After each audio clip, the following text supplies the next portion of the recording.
A gente tem aqui hoje o professor da USP, Daniel Cara, e coordenador de honra da Campanha Nacional pelo Direito à Educação. Olá, André, é um prazer estar aqui contigo, complementando aí a sua apresentação, dizer que é uma honra estar aqui com vocês. Vocês têm feito um trabalho fundamental em defesa do direito à educação, em debater educação. Então é um prazer poder comemorar esse primeiro ano do podcast. Espero que tenha aí pelo menos mais uns 300 anos. Tomara que a juventude venha e ocupe também esse espaço, né, professor? Professor, então vamos lá. Muito se fala sobre as lutas em defesa da educação e o direito à educação. O que vem a ser esse direito à educação? Essa acho que é a pergunta mais importante de todo o debate educacional. Direito à educação, na prática, é o direito à própria humanidade. Não tem outra forma de explicar melhor. Por que é o direito à humanidade? Não existe nada mais humano do que o exercício da educação. Educar efetivamente é você, por meio do diálogo, como diria o Paulo Freire, mas também todos os clássicos da pedagogia, todos os clássicos da filosofia da educação, educar significa você estabelecer um diálogo de construção do conhecimento, de aprendizado mútuo. E educar efetivamente, educação em si, o que ela é? Apropriação de cultura. Cultura é tudo aquilo que mulheres e homens criaram para viver em sociedade.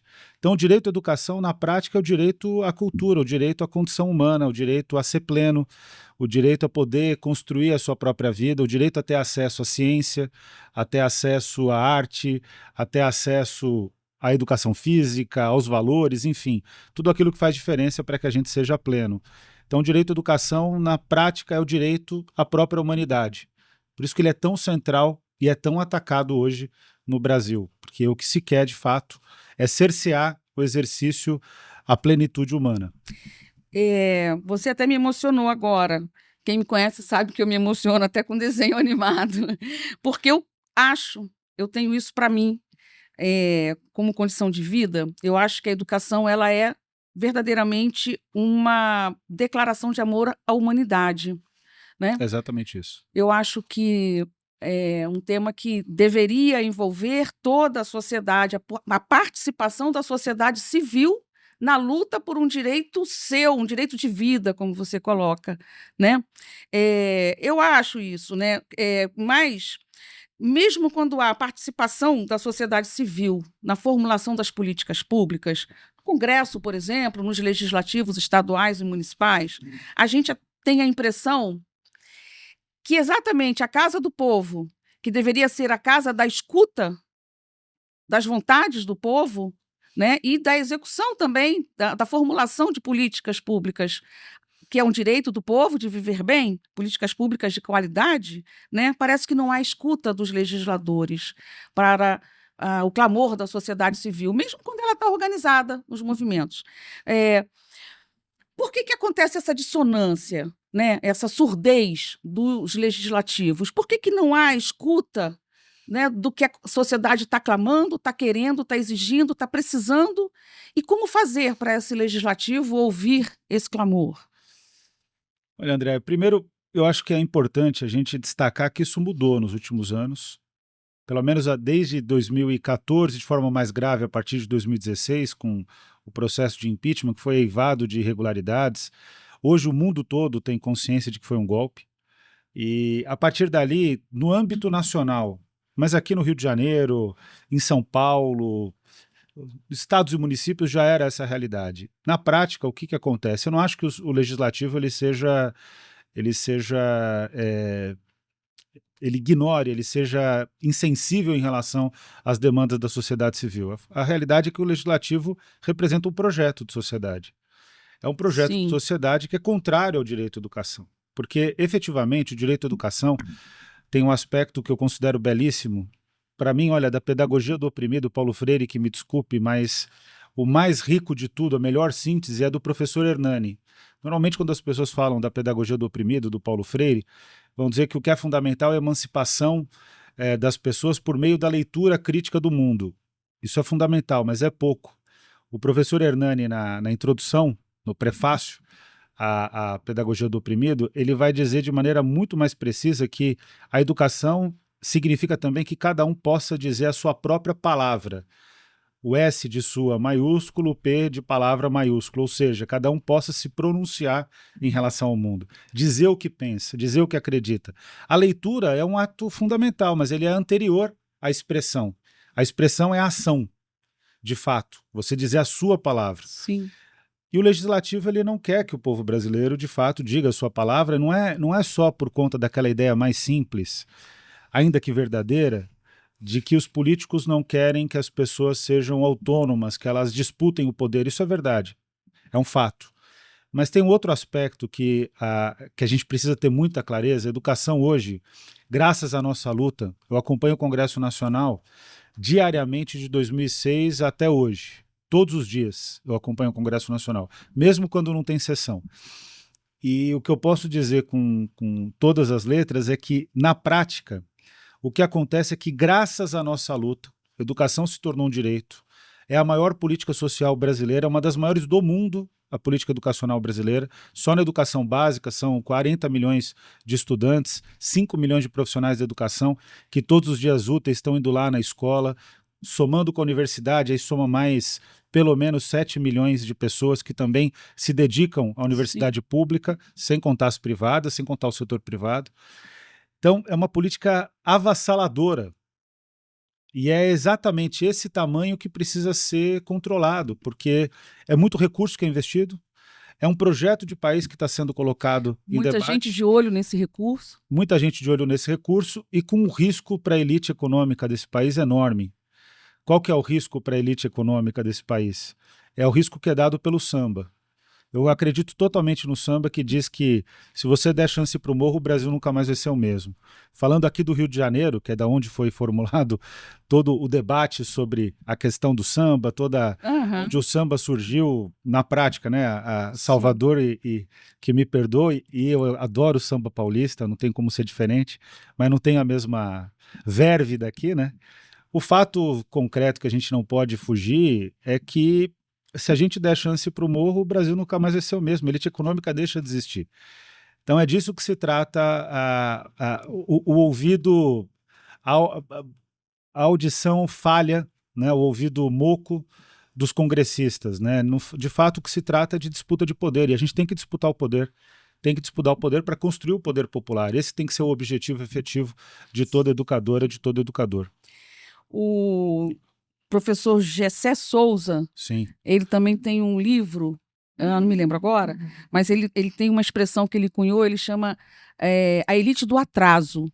No Brasil nós temos a elite do atraso. Sim. Né? Ao mesmo tempo que ela tenta controlar todo o fluxo financeiro, todo o lucro financeiro, ela afasta a possibilidade de viver de forma mais tranquila, afastando a maioria da população da divisão dessa renda. Né? A concentração de renda no Brasil é uma burrice, porque essa elite do atraso ela é burra, né? Ela é atrasada e burra. É um negócio assim impressionante. E isso a gente vê diretamente nas políticas, na construção de políticas públicas da educação. Por exemplo, né? A gente não tem um projeto de educação no Brasil emancipatório, né, que vise o desenvolvimento econômico, o crescimento econômico, o desenvolvimento social de toda a sociedade, né, que todos viveriam muito melhor, mesmo os pobres, mesmo os classe média, mesmo os mais ricos. Né? A gente não tem, infelizmente, um projeto de educação no Brasil, nunca teve. Eu acho que nunca teve. E não tem um projeto de educação voltado para a emancipação, para o desenvolvimento do país.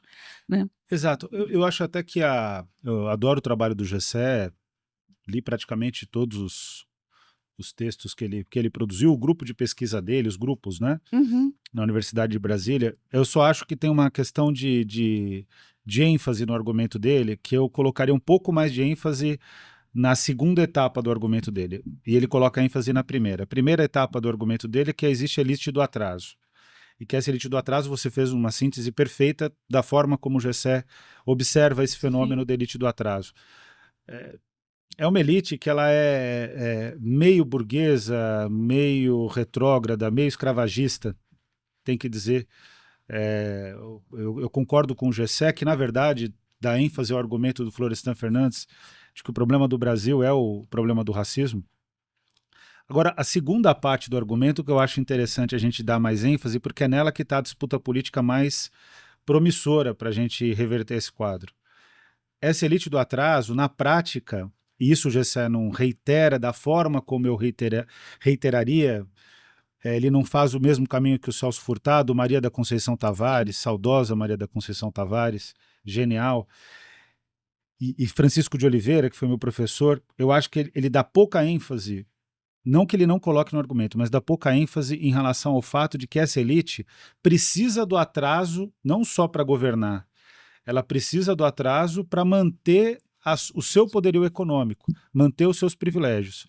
Por que eu digo isso?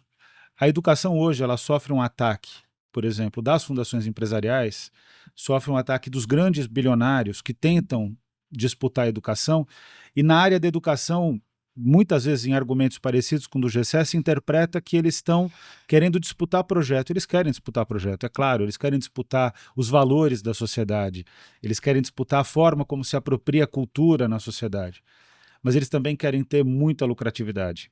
Eles também querem ter acesso a um volume de recurso enorme, de duas maneiras. Ou é pegar uma parte dos 380 bilhões que são destinados à educação básica no Brasil hoje, educação básica pública, somando esforço de União, Estados e municípios, ou eles querem conter a expansão desse recurso, porque quanto menos for investido em educação, sobra mais recurso para a distribuição de títulos da dívida brasileira, para garantia de que esses títulos vão ser pagos.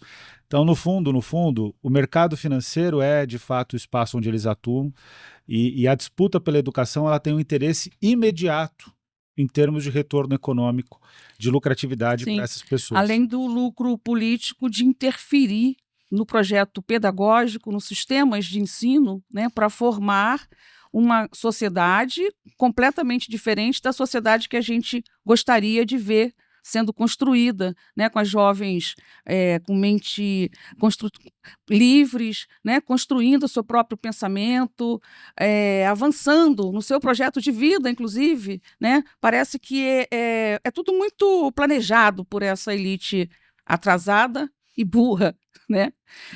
É totalmente planejado e é internacional, é importante dizer. Eu ia te perguntar isso, se isso é um fenômeno no Brasil, nos países periféricos, como é que você vê isso? É um fenômeno de fato internacional. O que acontece é que tudo é mais grave no Brasil. Para não dizer que é só no Brasil, é tão grave no Brasil quanto é grave, por exemplo, nos países africanos subsaarianos. Né? Na África, a gente tem hoje um ataque também muito organizado em nível internacional, que são as escolas de baixíssimo custo, são as estratégias de privatização, que na prática é uma maneira das grandes cadeias de educação privada de se apropriarem do recurso público africano, fazendo uma educação que é uma educação vergonhosa. A Andressa Pelanda, que é da Campanha Nacional pelo Direito à Educação, tem se dedicado a fazer, no âmbito de um consórcio sobre a privatização da educação, tem se dedicado a fazer essa crítica nesse consórcio. Eu participei da atividade fundadora desse consórcio na Costa do Marfim. E é impressionante como isso é global. Agora, no caso brasileiro, André, o que acontece? Por que o Brasil é muito atraente para essa lógica? É importante frisar, essa lógica ela se estabelece na década de 90, por meio do painel de reformas econômicas da educação nos Estados Unidos, com a liderança de um economista muito influente no debate público, que é o Eric Hanushek. Eu fui delegado oficial brasileiro na Cúpula Mundial de Educação em 2015, em Cheon, na Coreia do Sul, e o Hanushek era o grande orador de um dos dias, ou seja, o mundo reconhece o trabalho do Hanushek como uma construção de políticas neoliberais para a área da educação. Ele é o formulador dessas políticas, mas que no caso brasileiro é mais atrativo porque você consegue dar conta dos dois objetivos. Primeiro é disputar o recurso público, como ele é gerido, estratégias de startups, de busca por lucratividade, privatização, pautada numa lógica cruel de substituição do professor, seja por plataforma, seja por educação à distância, substituição do professor presencial. Então esse é um ponto. Então é reduzir o investimento em educação e se apropriar do recurso público na área da educação. O outro ponto é formar um indivíduo neoliberal, que é aquele que o Laval e o Dardot, fazendo uma releitura do Foucault e do Bourdieu, a escola francesa, que explica melhor do que a escola marxista, na minha opinião, nesse caso, Até porque os franceses têm uma característica de que eles não citam o Marx, né? É um pouco é um pouco até injusto falar que é uma interpretação. Preconceito com Marx à toa, vamos combinar. Eles dizem, o Foucault, Bourdieu, chegaram a tangenciar a argumentação de que se eles citassem muito, eles não seriam tão lidos. Mas, de fato, a ideia que é o mais importante é muito forte. O Dardot e o Laval, eles dizem que o Brasil e os outros países do mundo, mas o Brasil em especial, tem se destacado, o Novo tem dito isso também, por ser um país em que a participação privada é muito forte, talvez o que tenha, dos países de rendimento médio, é o país que tem a maior incidência da questão privada, e que tem o objetivo de formar um indivíduo neoliberal que é aquele que acredita que é empreendedor de si mesmo. Ou seja, é o indivíduo que é forjado para a economia de plataformas e para a economia de aplicativos, em que o cidadão ele sequer tem direito ao descanso. Ele só recebe quando ele está estritamente realizando atividade profissional. Ele não tem nem a possibilidade de reproduzir as condições para a manutenção da sua força de trabalho, falando em termos econômicos. Sim. Então, essa educação ela está sendo promovida fortemente, por exemplo, pela reforma do ensino médio, em que os parlamentares, inclusive os parlamentares do nosso campo, agiram de maneira falha, salvo raríssimas exceções, para dar duas boas notícias aqui no Rio de Janeiro. Bons parlamentares fluminenses tiveram uma participação fundamental, né, na discussão nacional do tema. Agora, dentro do campo progressista, que são 130 deputados, eu fiquei impressionado com a fragilidade da atuação parlamentar, com a fraqueza da argumentação, com baixo, até para dizer em português bem claro, com baixo tesão de fazer o enfrentamento. Eu vou fazer duas perguntas, então, para você, que estão aqui, mas eu não queria perder esse raciocínio. Você acha que foi o baixo tesão de atuar, ou falta de preparo, ou já estavam ganhos para a ideia de que o que foi aprovado era o que era necessário e deveria ser aprovado, sem enfrentar, por exemplo, diretrizes do MEC para essa aprovação, diretrizes talvez vindas do governo federal para essa aprovação, do que foi aprovado do Mendonça? Acho que preciso dizer com todas as letras, o ministro Camilo Santana sempre foi favorável à reforma do ensino médio. Ele se movimentou porque o Coletivo em Defesa do Ensino Médio de Qualidade, que tem forte presença de professores universitários aqui do Rio de Janeiro, e fez uma agenda muito intensa de produção, e nós criamos um projeto de lei que é o PL 2601, que tensionou a consulta pública, e é sempre bom lembrar, eu fui do governo de transição, fui um dos coordenadores do governo de transição na área de educação. E a gente, na transição, não sei onde o presidente Lula disse que foi o contrário, porque ele disse que na transição foi dito que é preciso implementar a reforma. A transição disse que era desde 1º de janeiro de 2023 para fazer uma análise da reforma, dando a possibilidade de revogação ou de reforma da reforma. Foi o caminho trilhado pelo governo. A gente sempre, na transição, viu que era impossível dizer que existia consenso entre a postura revogatória, que era majoritária, e a postura revisionista, que era minoritária. Revisionista ou reformista, que era minoritária. O aspecto concreto disso é que o Camilo Santana sempre jogou em favor da reforma. Ele sequer queria fazer a reforma da reforma. Mas nós fomos para o Ceará, os estudantes ocuparam as ruas, a gente atua nas redes sociais, lidera o processo nas redes sociais e consegue a consulta pública. A consulta pública ia por um caminho muito ruim, Andréia. Aí a gente consegue fazer o PL 2601, que é assinado pela liderança do governo. Aí o governo teve que se posicionar, a gente teve uma grande conquista, que são as 2.400 horas de formação geral básica, a conquista nossa, do campo popular, e essa conquista praticamente pode começar a corroer a reforma por dentro até o ponto que vai ter um novo texto legislativo. Sobre os parlamentares, ocorreram as 3 coisas. Tem parlamentar que ficou acomodado, porque tem interesse de manter boa relação com o Ministério da Educação. Tem parlamentar que é muito fraco na atuação parlamentar, não tem domínio técnico da área, ainda que seja professor ou professora de rede pública, etc., etc., não se dedica a estudar a realidade, por exemplo, é de uma rede municipal, não conhece a rede estadual, então não se dedica de fato a estudar como se dá a reforma do ensino médio, o drama da reforma do ensino médio. E tem parlamentar do nosso campo que, na prática, não considera que esse é um tema central, né? Então, aconteceu de tudo.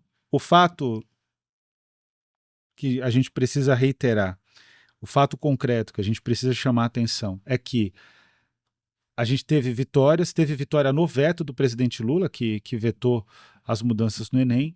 Então aí tem um caminho para a gente percorrer e ainda vai ser necessário ter a compreensão de que é preciso revogar o conjunto da reforma que ainda sobreviveu dentro dessa reforma da reforma, que não teve cerimônia de sanção. Esse é o dado mais importante. Quando um presidente da República não faz cerimônia de sanção sobre uma lei, significa que ele considera que foi derrotado. E o presidente Lula não fez cerimônia de sanção. Ou seja, fica aqui o convite para o governo Lula dialogar mais conosco na construção das suas políticas educacionais, que pode vir vitória. A gente ganhou do Bolsonaro no Fundeb, que é o Fundo de Financiamento da Educação Básica. Ganhamos do Bolsonaro, do Paulo Guedes, que nem sempre eles concordavam, do Rodrigo Maia, que é aqui do Rio de Janeiro, que pensava diferente da gente, das fundações empresariais, e ganhamos do conjunto da extrema-direita, que na época era um pouco fluido em relação ao Bolsonaro, porque estava começando a ter as quebras dentro do bloco bolsonarista. A gente ganhou dos 5. Em emenda à Constituição, a gente botou mais de 308 parlamentares votando conosco. No Senado foi por unanimidade. Aprovamos o custo aluno qualidade. Então não dá para o governo dizer que não é possível construir vitória parlamentar. A base parlamentar da oposição no governo Bolsonaro era menor do que a base hoje do governo. Então, assim, os 130 parlamentares é pouco na Câmara dos Deputados.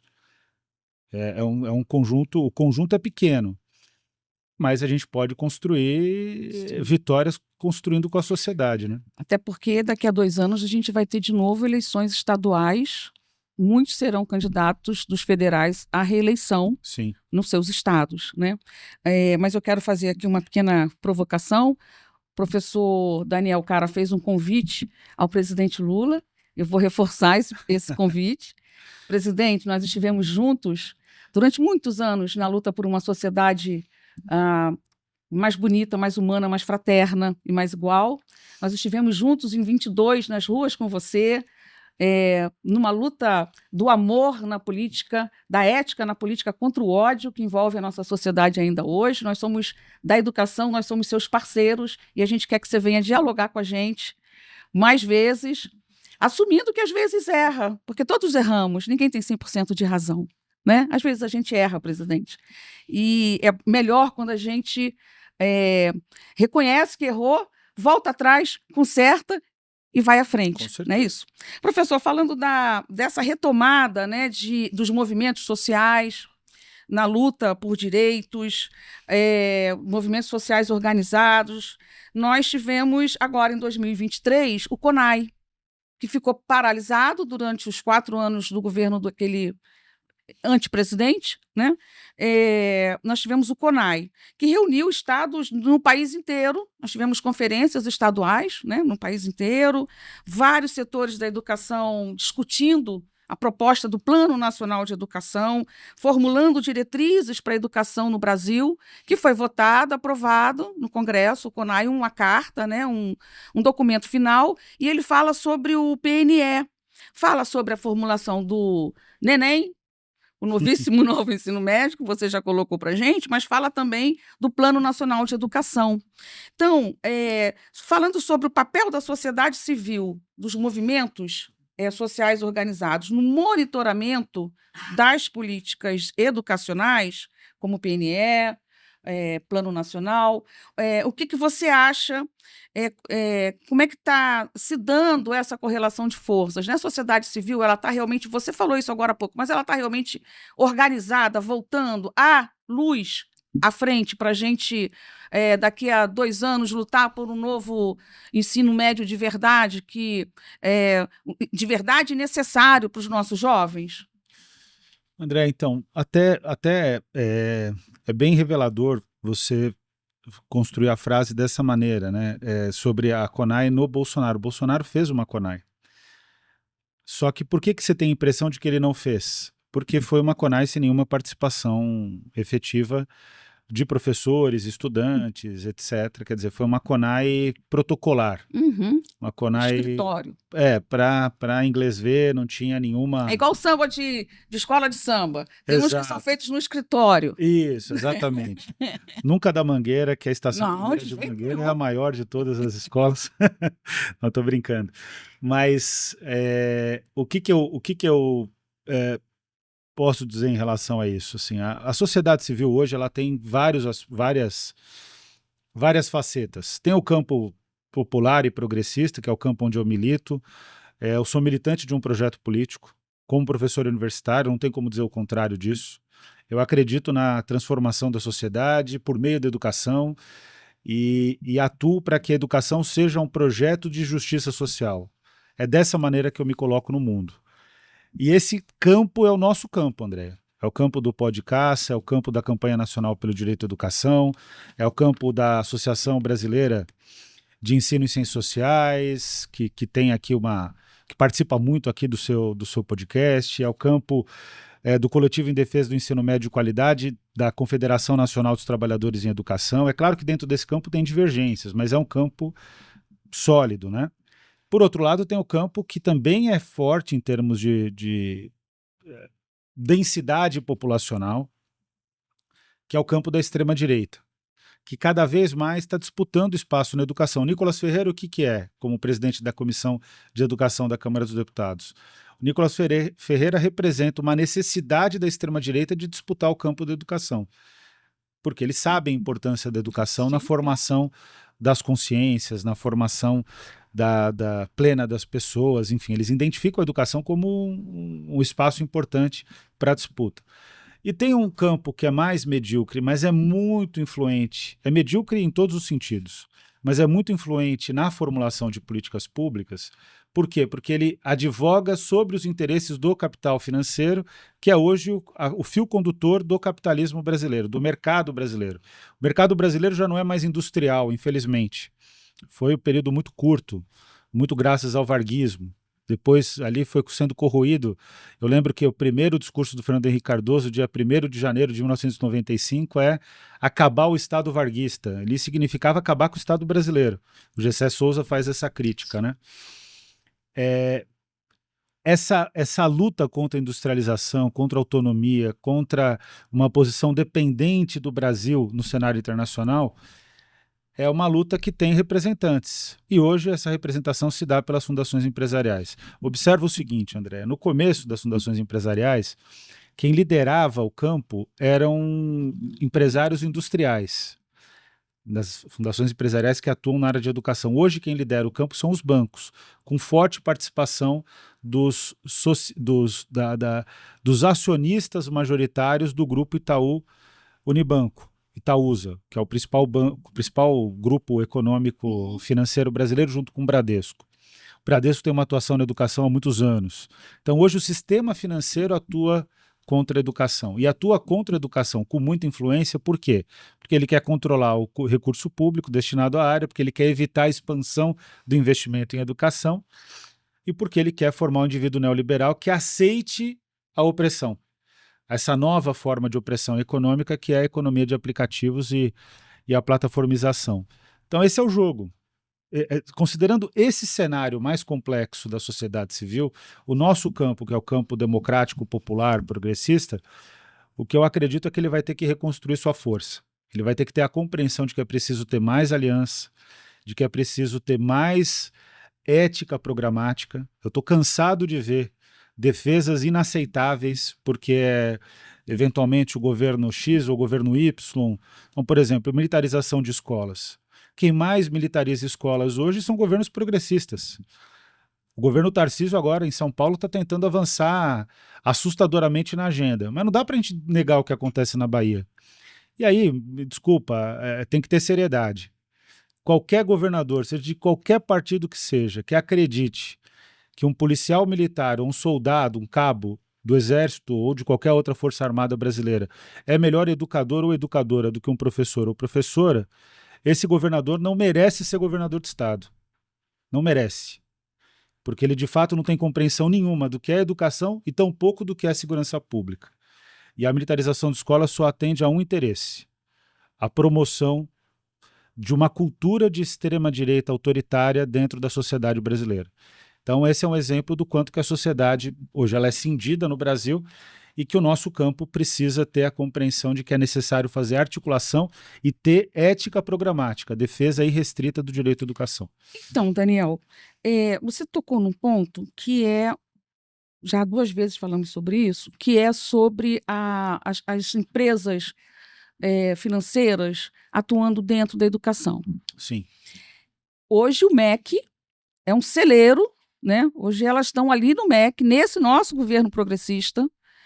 Ele é formado no Conselho Nacional de Educação, as empresas estão ali, as grandes, né, empresas, os oligopólios econômicos todos investindo em educação, né, no lucro da educação, Lema, entre tantas outras, Itaú, como é que é o nome? A Ayrton Senna, a Fundação Ayrton Senna, Bradesco, né? Eles estão ali no MEC para retirar lucros, né? Lucros. Eles estão ali para influenciar na formulação de políticas públicas, né, de interesse para o grande capital, não para uma sociedade desenvolvida. Eles estão privatizando, a educação está sendo privatizada de uma forma ou de outra. Ela está sendo privatizada ideologicamente, porque está fugindo o seu papel de educação pública, principalmente, de formação de uma sociedade crítica, com consciência e pensamento crítico, para interferir na sua própria realidade, com condições, né, de interferir na sua própria realidade. Ela está sendo privatizada porque nas escolas cívico-militares o que eles querem é exatamente isso, formar uma escola atrasada e que eles possam controlar as mentalidades dos nossos jovens, principalmente, excluindo os professores, estão sendo excluídos. A gente não pode negar, por exemplo, agora vem a inteligência artificial. Uhum. Já tem governos como no Rio de Janeiro e em São Paulo, substituindo ou com programas de substituição dos professores na sala de aula pela inteligência artificial de laboratório. São Paulo é currículo, mas também o próximo passo é ir nesse sentido. Exatamente. Né? Então está tendo. E, ao mesmo tempo, a sociedade civil, ela timidamente está tentando se reorganizar, né? Tá se reorganizando, se fortalecendo cada vez mais. O nosso CONAI de 2023 foi um exemplo disso, né? Com a participação dos estados. Agora, quando a gente fala, por exemplo, que o Plano Nacional de Educação, é isso que eu não estou entendendo, nós não estamos entendendo. O Plano Nacional de Educação terminou agora, o atual termina em 2024, a gente já tinha, no CONAI tem esse documento, né, para a gente, o Plano Nacional já está pronto ali para ser colocado, né, e foi adiado para 2025. Por quê? Depois de uma conquista, né, do novo CONAI, do nosso CONAI, com participação ampla e democrática, a gente consegue construir um belo documento. E por que ele foi para 2025? Ou vai para 2025 ainda ser elaborado, né? Porque eu estou fazendo uma ponte com o que a gente tem no MEC, com o que o ministro está apoiando, né? Uhum. Esse tipo de política privatista da educação no MEC, as escolas cívico-militares, como a gente tem falado, né? O governo retirou, mas não reprovou, mas não retirou, né? Cada estado faz o que quiser. Não é isso? Então, assim, por que esse PN é tão necessário nesse momento de enfrentamento, principalmente para a gente ganhar mais força junto aos movimentos sociais? Por que ele foi para 2025? Bom, tem vários aspectos aí que a gente precisa pensar sobre a Conferência Nacional de Educação. Primeiro, que a Conferência de 2010 não fez o atual Plano Nacional de Educação. O Brasil teve 3 planos nacionais de educação.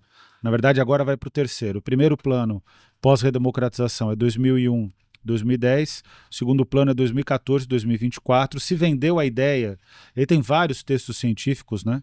Pesquisei isso no meu doutorado, mas especialmente o Adrian Gurza-Lavallee e a Fernanda Vick fizeram uma análise sobre a construção do texto do Plano Nacional de Educação, e a conclusão que eles chegam é que a Conferência Nacional de Educação não pauta o Plano Nacional de Educação da parte do Executivo. Pauta porque a sociedade, em especial a Campanha Nacional pelo Direito à Educação, leva o que foi aprovado para a conferência, constrói emendas, e aí são 2.000 915 emendas na Câmara dos Deputados, inclusive, e aí essas emendas acabam entrando dentro do texto final do Plano Nacional de Educação, que é a Lei 13.005 de 2014, e que aí nós temos um Plano Nacional de Educação robusto, que se encerrou em junho de 2024, mas que foi prorrogado em um ano porque é um plano forte. Certo. E o plano passado, quase todo ele, corresponde à Conferência Nacional de Educação de 2024. Então, esse adiamento, ele é inconstitucional, inclusive, é estranho, porque você não pode... É estranho. Você não pode manter a vigência de um plano que se encerrou. Mas isso comprova a força dele. Certo, a força dele em certo. termos de conteúdo. Agora, o novo PNE vai ser um PNE que vai ser disputado por esses 3 setores da sociedade. O nosso campo, que é aquele que defende o direito à educação, o campo da extrema-direita, que vai tentar fazer absurdos, como, por exemplo, cortar gêneros alimentícios, porque não pode ter a palavra gênero no plano, é piada, mas é uma piada séria, porque é o que está acontecendo em vários estados e municípios. Mas também a gente vai ter a disputa das fundações empresariais que vão atuar contra o plano, contra financiamento da educação, contra o direito à educação, contra a valorização docente. Então vai ser uma disputa. E o que acontece? Tudo isso que você narra é fruto da disputa que está posta dentro da educação brasileira. A questão é, que lado você está dentro desse jogo? E eu, sinceramente, tenho dificuldade em dizer, mas não posso deixar de dizer, como servidor público, como professor universitário, por ética, inclusive, eu não posso deixar de dizer que hoje, dentro do campo da centro-esquerda e da esquerda, passando, inclusive, pelo partido pelo qual eu sou filiado, que é o PSOL, Partido Socialismo e Liberdade, hoje tem muita gente que pensa com base nas ideias das fundações empresariais. Então, quer dizer, o setor econômico se apropriou. É uma loucura. Aqui no Rio de Janeiro, a gente está vivendo a privatização da educação de forma avassaladora, tanto no governo estadual e principalmente no governo municipal. Eu não poderia deixar de falar isso aqui hoje nesse programa, né? O atual prefeito, ele investiu na privatização da saúde e conseguiu, desde 2009, quando ele trouxe as OS, as organizações da sociedade civil, né, o SIX, para atuarem na saúde. O governo federal está entregando 6 hospitais federais, a maior rede federal está no Rio de Janeiro, está entregando para o município, que vai entregar, já falou, para todas as empresas, né, na área da saúde, EBSE, tem vários, Conceição, não sei o quê, vários grupos econômicos ali, né, de administração. E na área da educação, eles partiram para os contratos temporários. Né, que podem ser renovados ou não, mas que deixa, por exemplo, o secretário de Educação, que tem um nome no diminutivo, que é tão pequeno quanto a política que ele faz na educação do Rio. Né? Na educação infantil, por exemplo, pode se trocar de professor no meio do ano. Crianças de 4 e 6 anos que estão começando a ter relação com a sua escola, com a sua comunidade, com a sociedade, né, com o seu sonho infantil, ela vai trocar num dia, vai ter uma professora, vai ficar 2 meses sem. Isso já aconteceu, são casos concretos. E daqui a pouco vem outra professora de educação infantil. O que é um absurdo.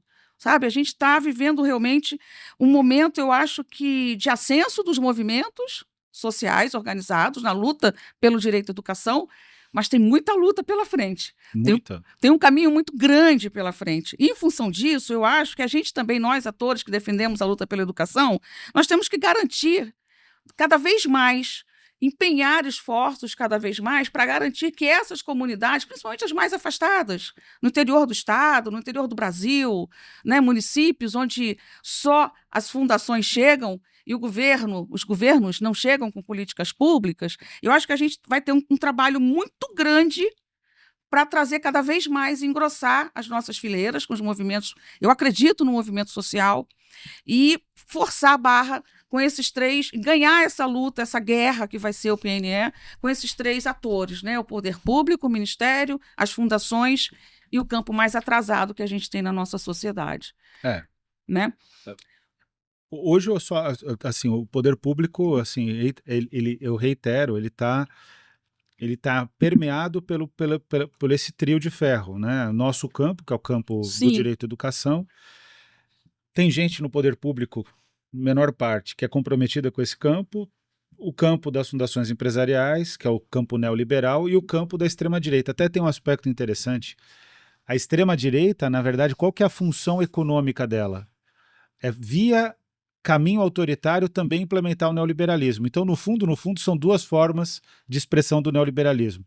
O neoliberalismo autoritário, da extrema-direita, Sim. e o neoliberalismo comedido, que come de garfo e faca, das fundações empresariais.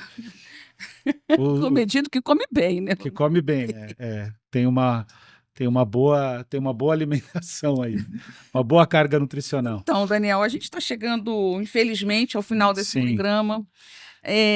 Eu queria fazer muitos desses programas com Ficaria você, com a aqui o dia campanha, inteiro. Vamos lá. porque a gente começou a falar, né, que educação é uma cachaça, né? É uma declaração, uma boa cachaça, de um bom alambique. É uma bem, né? Uma declaração de amor à humanidade. Eu sou professora por opção. Desde criança eu falava que queria ser professora. Quando eu fui para a escola pública, eu acho que eu me encontrei como ser humano. Eu entendi qual era o meu papel na sociedade, sendo professora da escola pública. Eu sou servidora pública e gosto de servir ao público. Eu sempre me emociono quando falo sobre isso, porque eu acho bonita a vida, eu acredito na vida e acredito na educação. E eu queria dedicar esse programa aqui, um ano de podcast, com o professor Daniel Cara, aos nossos companheiros que constroem a escola no dia a dia, no chão da escola, todos os dias, enfrentando todos esses absurdos, né, que você colocou, e muita violência dentro da escola. Violência do poder público, na perseguição aos nossos companheiros, assédio moral, perseguições políticas, empurrando goela abaixo projetos e programas que a gente tem certeza que não ajudam os nossos alunos, a nossa garotada a crescer, se formar como cidadão, e também a violência dentro dos territórios, né, contra a milícia, contra o narcotráfico. Então, eu estou dedicando, se você me permite, esse programa a todos os nossos companheiros profissionais de educação, agradecendo a participação da campanha, você ter vindo aqui dedicado esse tempão aí com a gente. Muito obrigado, para a gente foi uma honra. E eu queria terminar perguntando para você, bem rapidamente, assim, a escola pública, eu gosto quando falo escola, eu falo da escola pública. De quem, para quem e por quem é feita a nossa escola pública? E aí você pode fazer as suas considerações também. Olha, é engraçado, é ótima essa pergunta, é engraçado que ela tem só uma resposta. De quem? A escola pública tem que ser do povo brasileiro. Para quem? É para o povo brasileiro. E a última por quem é feita. E por quem também é pelo povo brasileiro. Esse povo que a gente passou pelas Olimpíadas agora e é um povo que é muito guerreiro, só que nunca foi dado a esse povo as condições para ele se realizar. Eu sou Câmara Cascudo, a minha escola é o Câmara Cascudo. Câmara Cascudo, um dos maiores estudiosos da cultura popular brasileira, do Rio Grande do Norte. Ele dizia que o melhor do Brasil é o brasileiro, atualizando o Câmara Cascudo, é o brasileiro e a brasileira. E a escola, a educação é isso. O Anísio Teixeira falava que a escola pública tem que ser a máquina da democracia. Também complemento o Anísio Teixeira, tem que ser a máquina da democracia e da justiça social. E não é uma justiça social para que as pessoas fiquem em condição de igualdade e fiquem pacificadas numa condição de igualdade. Não se trata disso. Porque muitas vezes a extrema-direita nos acusa disso, né? Eles acusam um projeto de justiça como sendo uma tentativa de nivelamento de todas as pessoas. Não se trata disso. A gente quer a justiça social para que cada um possa ser plenamente aquilo que realmente é. Para que cada um possa ser feliz, para que cada um possa construir a sua própria história, como dizia o professor Hernani na Pedagogia do Oprimido, para que cada um tenha a condição de dizer a sua própria palavra. Eu acredito num mundo em que cada pessoa vai poder dizer aquilo que verdadeiramente pensa e ajudar a fazer com que a humanidade, de fato, seja um coletivo, uma coletividade pautada no respeito integral às pessoas e no direito à felicidade. O direito à educação, em última análise, é o direito à felicidade. Então, muito obrigado pela possibilidade de estar aqui com vocês. Adorei minha caneca. Achei um pouco palmeirense a caneca, mas tudo bem, como corintiano. Mas olha, feliz primeiro ano. Oh, que delícia, lindo. E que o Podcast tenha aí uma longa trajetória em defesa Obrigada, do direito à professor. educação. Obrigada. Tchau, tchau, pessoal. Não perca esse programa.